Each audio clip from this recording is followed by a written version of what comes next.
So hello everyone, welcome back to the YouTube channel. तो आज हम जो टॉपिक उठाने वाले हैं, आज हम अपनी फिजियोलॉजी की बुक का पिट्यूटरी ग्लैंड टॉपिक हम आज देखने वाले हैं। तो आज इस वीडियो में हम खाली उसका इंट्रो पार्ट देखेंगे कि क्या होता है पिट्यूटरी ग्लैंड, लोकेशन कहाँ है उसकी, उसके कुछ डायमेंशंस और उसके कुछ फंक्शंस कह लो या डेवलपमेंट कह लो, या क्या क्या उसके रोल हैं हमारी बॉडी के अंदर। तो शुरू करते हैं पिट्यूटरी ग्लैंड से। पिट्यूटरी ग्लैंड को हम मास्टर ग्लैंड भी कहते हैं, पता होगा, ये तो बहुत टाइम से पढ़ते हुए आ रहे होगे। लेकिन इसे मास्टर ग्लैंड क्यों कहते हैं? तो मास्टर ग्लैंड इसलिए कहते हैं इसे क्योंकि ये हमारी बॉडी के या बॉडीली फंक्शंस और एंडोक्राइन ग्लैंड्स के फंक्शंस, बॉडीली फंक्शंस कह लो, बॉडीली फंक्शंस और एंडोक्राइन फंक्शंस, जो ग्लैंड्स के फंक्शंस हैं, एंडोक्राइन फंक्शंस उसे कंट्रोल करते हैं, इन दोनों को कंट्रोल करता है। तो इन दोनों को कंट्रोल करता है, इसलिए इसे हमने बोल दिया कि ये क्या है, मास्टर ग्लैंड है। कौन सा है? Pituitary gland. कहाँ पर प्रेजेंट होता है, अब ये देखते हैं। तो पिट्यूटरी ग्लैंड या इसी को हम बोलते हैं हाइपोफाइसिस। इसे हाइपोफाइसिस क्यों कहते हैं भाई? हाइपोफाइसिस इसलिए कहते हैं, हाइपोफाइसिस एक अगर देखें तो हाइपोफाइसिस का मतलब जो होता है, ये सिचुएशन बता रहा है उसकी कि ये कहाँ पर प्रेजेंट है। तो इसका मतलब होता है अंडरलाइंग, मतलब ये उसकी सिचुएशन को बता रहा है कि ये कहीं अंडरलाइंग कहीं पर पड़ा हुआ है पिट्यूटरी ग्लैंड हमारा। तो ये कहाँ पर पड़ा हुआ है? तो पिट्यूटरी ग्लैंड हमारा एक स्मॉल एंडोक्राइन ग्लैंड है, एक स्मॉल एंडोक्राइन ग्लैंड है जो कहाँ पर प्रेजेंट है? स्मॉल एंडोक्राइन ग्लैंड जो प्रेजेंट है हमारा एक डिप्रेशन में, एक डिप्रेशन, एक ऐसी जगह जो थोड़ा सा इस टाइप का। तो ये इसका डिप्रेशन हो गया ना, तो यहाँ पर प्रेजेंट है जिसका नाम है सेला टर्सिका। सेला टर्सिका। अब ये सेला टर्सिका कहाँ प्रेजेंट होता है? तो ये प्रेजेंट होता है हमारा स्फिनॉइड बोन पे, स्फिनॉइड बोन पे। तो पिट्यूटरी ग्लैंड कहाँ प्रेजेंट है? एक डिप्रेशन पे प्रेजेंट है, उस डिप्रेशन का नाम है सेला टर्सिका, और वो सेला टर्सिका कहाँ प्रेजेंट होता है? स्फिनॉइड बोन पे। स्फिनॉइड बोन कहाँ पे? स्कल के बेस पे। जब हम अपना स्कल देखते हैं तो उसके स्कल के बेस पे हमारा स्फिनॉइड बोन होता है, उसके वहाँ पर एक डिप्रेशन होता है जिसे कहते हैं सेला टर्सिका, और उस सेला टर्सिका पे हमारा पिट्यूटरी ग्लैंड प्रेजेंट होता है। और पिट्यूटरी ग्लैंड क्या है? मास्टर ग्लैंड है। क्यों? क्योंकि ये हमारे सारे के सारे बॉडीली फंक्शंस हों या एंडोक्राइन ग्लैंड्स हों, सबको ये कंट्रोल करता है। अब पिट्यूटरी ग्लैंड जो है वो हमारा मेजरली दो पार्ट में डिवाइड है, दो पार्ट में डिवाइड होता है। तो पहला जो है वो है एंटीरियर पिट्यूटरी, और पोस्टीरियर पिट्यूटरी, और एंटीरियर पिट्यूटरी। एंटीरियर पिट्यूटरी को हम एडिनो हाइपोफाइसिस कहते हैं, और पोस्टीरियर पिट्यूटरी को कहते हैं न्यूरो हाइपोफाइसिस।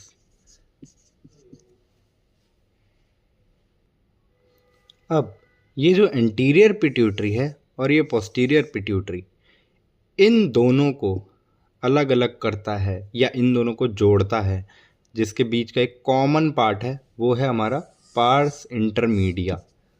ये पार्स इंटरमीडिया, ये जो पार्स इंटरमीडिया है, एक्चुअली ये पार्ट है एंटीरियर पिट्यूटरी का। इसे हम एंटीरियर पिट्यूटरी में लेते हैं, एंटीरियर पिट्यूटरी का पार्ट है ये। लेकिन यही इन दोनों को अलग अलग करता है, या कह सकते हैं इन दोनों को जोड़ता है। तो पार्ट्स क्या हैं इन दोनों के, उसको देखते हैं। तो अगर एंटीरियर पिट्यूटरी के पार्ट्स के बारे में बात करें, तो एंटीरियर पिट्यूटरी में तीन पार्ट आते हैं हमारे। पहला पार्स डिस्टलिस, ये वाला पार्ट। फिर आता है हमारा पार्स ट्यूबरलिस, ये वाला पार्ट, ये है हमारा पार्स ट्यूबरलिस। और तीसरा पार्ट पार्स इंटरमीडिया। तो ये तीनों मिलके बनाते हैं हमारा anterior pituitary. Pars distalis, pars tuberalis and pars intermedia, ये तीनों पार्ट मिलके हमारा बनाते हैं एंटीरियर पिट्यूटरी। अब आ जाते हैं पोस्टीरियर पिट्यूटरी पे।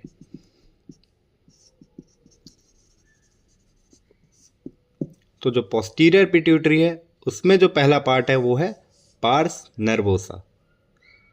पहला पार्ट पार्स नर्वोसा। दूसरा पार्ट इनफंडिबुलर स्टेम, इनफंडिबुलर स्टेम। और तीसरा पार्ट इसका ही वो है मीडियन एमिनेंस।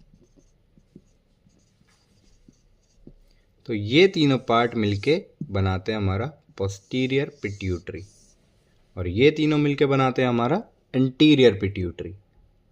ठीक है, और ये है पिट्यूटरी ग्लैंड, हमारा पिट्यूटरी ग्लैंड।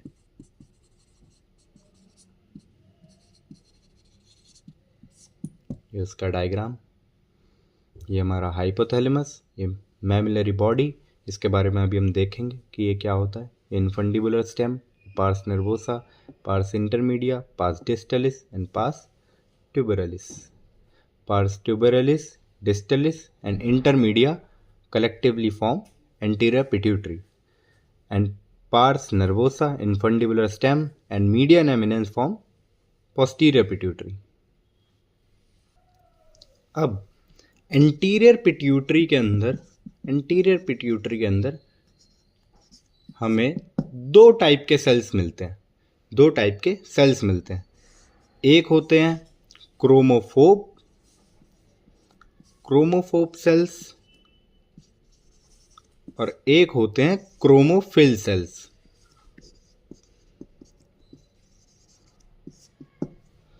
तो ये क्रोमोफोब और क्रोमोफिल क्या है, ठीक है। तो क्रोमोफिल को अभी हम देखते हैं, पहले क्रोमोफोब को देख लेते हैं। तो जो maximum cells of anterior pituitary, like 50% cells जो हैं एंटीरियर पिट्यूटरी के वो कौन से हैं हमारे, वो हमारे हैं क्रोमोफोब सेल्स। क्रोमोफोब सेल्स हमारे ऑलमोस्ट 50% सेल्स हैं एंटीरियर पिट्यूटरी के, और मैक्सिमम सेल्स हैं एंटीरियर पिट्यूटरी के क्रोमोफोब सेल्स। ये नॉन सेक्रेटरी सेल्स होते हैं। ये मतलब ये कोई भी हार्मोन अपनी तरफ से सेक्रेट नहीं करते हैं। ये नॉन सेक्रेटरी सेल्स हैं, ये कोई भी हार्मोन सेक्रेट नहीं करते हैं। ये प्रिकर्सर होते हैं हमारे क्रोमोफिल सेल्स के। क्रोमोफिल के प्रिकर्सर्स होते हैं बस, और इनका कोई काम नहीं है। ये कोई हार्मोन सेक्रेट कराने में हेल्प नहीं करते हैं, कुछ सेक्रेट नहीं करते हैं, ना कोई हार्मोन ना कुछ। बस ये हमारे प्रिकर्सर होते हैं क्रोमोफिल के। नॉन सेक्रेटरी सेल्स होते हैं क्रोमोफोब, एंटीरियर पिट्यूटरी में प्रेजेंट होते हैं। मैक्सिमम सेल्स, ऑलमोस्ट 50% सेल्स जो होते हैं वो क्रोमोफोब सेल्स होते हैं, ठीक है। वहीं जो क्रोमोफिल सेल्स होते हैं ये सेक्रेटरी सेल्स होते हैं, सेक्रेटरी सेल्स कहते हैं इन्हें। तो ये हमारा डिवीज़न है एंटीरियर पिट्यूटरी और पोस्टीरियर पिट्यूटरी। पिट्यूटरी के दो पार्ट हैं, एंटीरियर पिट्यूटरी के पार्ट्स 3 हैं और पोस्टीरियर पिट्यूटरी के भी पार्ट्स 3 हैं। एंटीरियर पिट्यूटरी आगे उसके अंदर 2 सेल्स में डिवाइड है, क्योंकि एंटीरियर पिट्यूटरी के अंदर 2 टाइप के सेल्स प्रेजेंट होते हैं, एक क्रोमोफोब सेल्स और एक क्रोमोफिल सेल्स। क्रोमोफिल सेल्स जो होते हैं वो सेक्रेटरी सेल्स होते हैं, वहीं दूसरी तरफ जो क्रोमोफोब सेल्स हैं वो मैक्सिमम सेल्स होते हैं एंटीरियर पिट्यूटरी में और chromophobe cells non secretory cells होते हैं। अब ये जो हमारे क्रोमोफिल सेल्स हैं, क्रोमोफिल सेल्स ये हमारे और आगे डिवाइड होते हैं अलग अलग बेसिस पे। पहली प्रॉपर्टी जो देखते हैं स्टेनिंग प्रॉपर्टी को अगर हम देखें तो उसमें दो टाइप के सेल्स बन जाते हैं, अल्फा और बीटा सेल्स। अल्फा वो सेल्स एसिडोफिलिक सेल्स कहते हैं इन्हें, एसिडोफिलिक सेल्स, और बीटा सेल्स जो होते हैं बेसोफिलिक सेल्स, बेसोफिलिक सेल्स। और भी हैं प्रॉपर्टीज जैसे हमारे सेक्रेटरी फंक्शंस या सेक्रेटरी प्रॉपर्टी, तो उसके बेसिस पे भी हमारे पास दो टाइप के सेल्स होते हैं, उसके बेसिस पे हमारे पास 5 टाइप के सेल्स होते हैं, जो कि पहला है हमारा सोमैटोट्रॉप्स,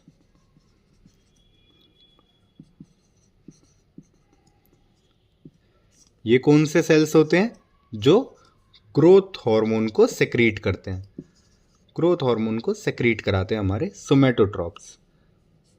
दूसरा हमारे पास होता है कॉर्टिकोट्रॉप्स। कॉर्टिकोट्रॉप्स कौन से सेल्स होते हैं जो एडिनोकॉर्टिकोट्रॉपिक हार्मोन को रिलीज करते हैं, एडिनोकॉर्टिकोट्रॉपिक हार्मोन को रिलीज कराते हैं, एडिनोकॉर्टिकोट्रॉपिक हार्मोन। तीसरा होता है हमारे पास थायरोट्रॉप्स। थायरोट्रॉप्स कौन से सेल्स होते हैं जो थायराइड स्टिमुलेटिंग हार्मोन को रिलीज कराएं, थायराइड स्टिमुलेटिंग हार्मोन को रिलीज कराएं। फोर्थ है हमारे पास गोनैडोट्रॉप्स, तो ये हमें नाम से ही पता लग रहा है कि ये फॉलिकल स्टिमुलेटिंग हार्मोन को रिलीज कराएगा और एलएच को रिलीज कराएगा, ठीक है। और फिफ्थ होता है हमारे पास इसी में लैक्टोट्रॉप्स। ये क्या कराता है, ये हमारा प्रोलैक्टिन को रिलीज कराता है, तो ये है हमारे पास क्रोमोफिल के कुछ दो प्रॉपर्टीज। पहला स्टेनिंग प्रॉपर्टी के बेसिस पे हमारे पास दो सेल्स बनते हैं, एक अल्फा और एक beta, alpha cells acidophilic cells और beta cells basophilic cells. Secretory function के बेसिस पे हमारे पास 5 सेल्स हैं, सोमैटोट्रॉप जो कि हमारा जीएच हार्मोन जो ग्रोथ हार्मोन है उसको सेक्रेट कराता है, कोर्टिकोट्रॉप्स, थायरोट्रॉप्स, गोनैडोट्रॉप्स एंड लैक्टोट्रॉप्स। तो ये 5 टाइप के सेक्रेटरी फंक्शन के बेसिस पे हमारे पास सेल्स हैं। कौन से सेल्स हैं, क्रोमोफिल सेल्स हैं। कहाँ प्रेजेंट होते हैं, एंटीरियर पिट्यूटरी के सेल्स हैं ये, ठीक है। आई होप इतना समझ में आया होगा। अब इसके आगे के रेगुलेशन, फंक्शंस और सेक्रेशंस सब हम नेक्स्ट क्लास में देखेंगे, ठीक है। तो तब तक के लिए thank you so much, bye.